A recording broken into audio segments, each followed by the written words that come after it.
राज्य अपराध अभिलेख ब्यूरो भोपाल द्वारा ICJS implementation and digital integration विषय पर रविवार को एक दिवसीय राज्य स्तरीय कार्यशाला का आयोजन कुशाभाऊ सभागार मिंटो हॉल भोपाल में किया गया। उक्त कार्यशाला पुलिस महानिदेशक मध्य प्रदेश कैलाश मकवाना के निर्देशन और अतिरिक्त पुलिस महानिदेशक राज्य अपराध अभिलेख ब्यूरो जयदीप प्रसाद और उप पुलिस महानिरीक्षक राज्य अपराध ब्यूरो हेमंत चौहान के नेतृत्व में आयोजित की गई। कार्यशाला में उच्च न्यायालय मध्य प्रदेश के न्यायाधीश संजीव एस कलगांवकर प्रमुख रूप से उपस्थित रहे।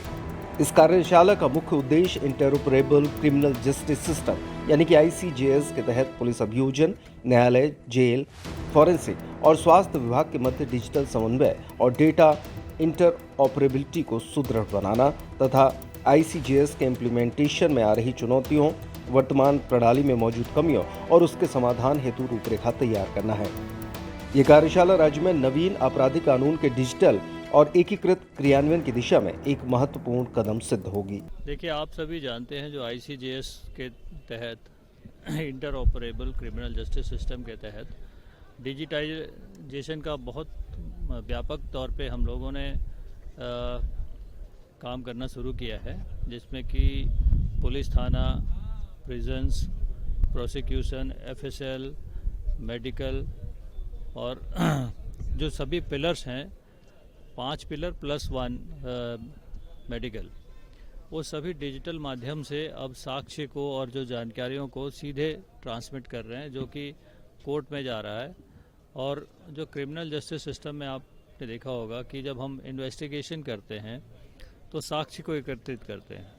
साक्ष्य को एकत्रित करके हम डिजिटल माध्यम से जब ट्रांसमिट करते हैं तो बहुत फास्ट हो जाता है और साक्ष्य का संकलन, उसका स्टोरेज, वो सब फास्ट रहता है और सुरक्षित रहता है।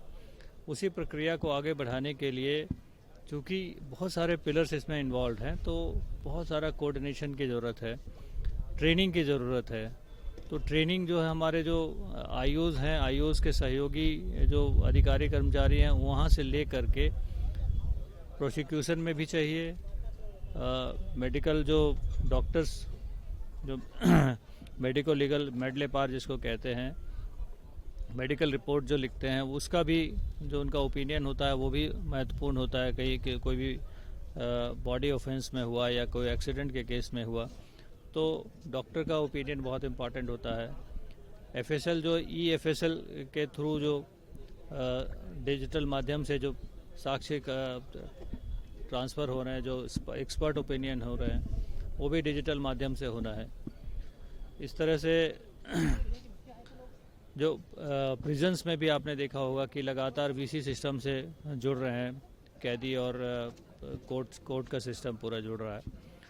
तो जो 5+1 6 स्तंभ एक साथ काम कर रहे हैं तो एक बड़ा काम है, जिसमें कि डिजिटाइजेशन के लिए हमको इंफ्रास्ट्रक्चर भी देना है, डेटा स्पेस भी बनाना है, ट्रेनिंग भी करना है और एक दूसरे के बीच में जो कोऑर्डिनेशन होना है उसके लिए माननीय हाई कोर्ट मध्य प्रदेश का लगातार हमें जो निर्देश प्राप्त होते रहते हैं, रूल्स नए बन रहे हैं और उनका मार्गदर्शन के साथ साथ जो इम्प्लीमेंटेशन है वो मध्य प्रदेश में सबसे बेहतर माना जा रहा है पूरे देश में।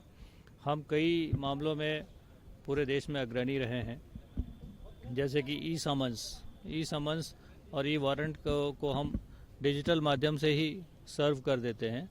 जो कोर्ट में साक्ष्य देने के लिए जिनको बुलाया जाता है, वो मध्य प्रदेश में ही एक तरह से शुरुआत हुआ और पूरे देश ने उसको अपनाया।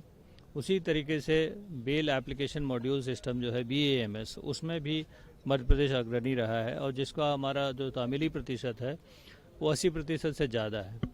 इसी तरीके से मेडले पार में भी हम अग्रणी रहे हैं। तो कई जगहों में अगर कोई मुश्किलात जो सामने आ रहा है उसको सॉल्व करने के लिए ये वर्कशॉप आज आयोजित की गई है। इस आयोजित करने के पीछे ये मंशा रही है कि जो भी एग्जीक्यूटिव लेवल में काम कर रहे हैं, जिले लेवल में काम कर रहे हैं, उसकी हम लोगों ने सभी पिलर्स जो 6 पिलर्स हमने बताए, उन सब की जिले लेवल में कमेटी बना दी गई है। उन कमेटी में ने आपस में बैठ के चर्चा की और मुद्दों को निकाला कि कहीं पे डेटा की कनेक्टिविटी में दिक्कत है, कहीं पे इंफ्रास्ट्रक्चर की दिक्कत है, कहीं पे ट्रेनिंग की दिक्कत है, तो अवेयरनेस की दिक्कत है। तो ये सब छोटी छोटी समस्याओं को समाधान करने के लिए इस तरह का वर्कशॉप का आयोजन किया गया, जो कि मुझे लगता है कि पहले ही हम लोगों ने इनके जो छोटे छोटे लेवल पे, जिलो लेवल पे इनके वर्कशॉप करा लिए हैं, उसका बड़ा आज मदद मिल रहा है कि सब लोग तैयार होके आए हैं और मुद्दों को लेके आए हैं। उन मुद्दों के बारे में अभी जो उद्घाटन सत्र है उसमें माननीय न्यायाधीश महोदय संजीव कलगांवकर जी ने काफ़ी विस्तार में उसको उद्बोधन में अपना बताया कि कैसे हम इसमें आगे बढ़ रहे हैं। स्पेशल डीजी CID साहब ने भी काफ़ी मार्गदर्शन किया। तो इस तरह से जो आगे आने वाला सत्र है, हम लोगों ने तकनीकी विशेषज्ञों को बुलाया है, NIC से लोग हैं, MPACDC से लोग आए हुए हैं। कनेक्टिविटी का जो हमेशा एक रहता है कि यहाँ पे स्पीड स्लो मिल रहा था, अभी स्वान के माध्यम से हमारे थानों में जो स्पीड है 100 Mbps मिलने लगा है। और जो मेट्रो के थाने हैं, जो 5 बड़े शहर हैं हमारे, वहाँ के थानों में 1 Gbps प्रत्येक थाने में 1 Gbps का स्पीड का मिलेगा। जो नेटवर्क इतना अगर स्पीड से मिलता है तो हमें डेटा ट्रांसफ़र करना बड़ा आसान होगा। तो इस तरह की लगातार प्रयास हो रहे हैं और सभी पिलर्स काम कर रहे हैं और उनके सहयोग में हर जगह से हमें सहयोग मिल रहा है। इसके लिए MP हाई कोर्ट के जो चीफ जस्टिस महोदय हैं, उनका लगातार हम लोग का मार्गदर्शन प्राप्त हो रहा है। DGP महोदय आज किसी आवश्यक काम से उनकी मीटिंग हुई, उनके कारण उनको जाना पड़ा, अदरवाइज़ उनको भी रहना था दिन भर के सत्र में। उनका लगातार मार्गदर्शन और मॉनिटरिंग होता रहता है। हर सप्ताह DGP महोदय का एक मॉनिटरिंग होता है NCL का, जो न्यू क्रिमिनल लॉ के इम्प्लीमेंटेशन के बारे में। उसमें इस ICGS बहुत ही एक अहम पहलू है। और हमने ये भी बताया कि ICGS के माध्यम से हम लगातार अपग्रेडेड इंफ्रास्ट्रक्चर अवेलेबल करा रहे हैं। हम अपने IOs को टैबलेट्स क्रय कर रहे हैं, VC की सिस्टम इस्टेब्लिश कर रहे हैं, क्योंकि हर थानों में VC सिस्टम लगाने की योजना है। तो शुरुआत के तौर में फर्स्ट फेज़ में जो है कि लगभग 800 जगहों में हम VC लगाएंगे न्याय श्रुति के माध्यम से, तो जिससे कि सीधे जो वहाँ जाके गवाही देनी पड़ती थी कोर्ट में जाके, वो आप अपने स्थान से दे सकते हैं। इस तरह से बहुत सारी ऐसी सुविधाएं हो रही हैं जिससे कि हमारा समय बचेगा, हमारे IO का समय बचेगा, बाकी जो अधिकारीगण हैं जो डिफरेंट पिलर से जुड़े हैं उनका समय बचेगा। तो इस तरह से हमारा जो ICGS सिस्टम है, क्रिमिनल जस्टिस सिस्टम, बहुत ही फास्ट तरीके से काम करेगा और उसका सबसे अहम जो परिणाम होगा, उसे जो जनता को उसमें न्याय मिलने में त्वरित कार्रवाइयाँ होंगी।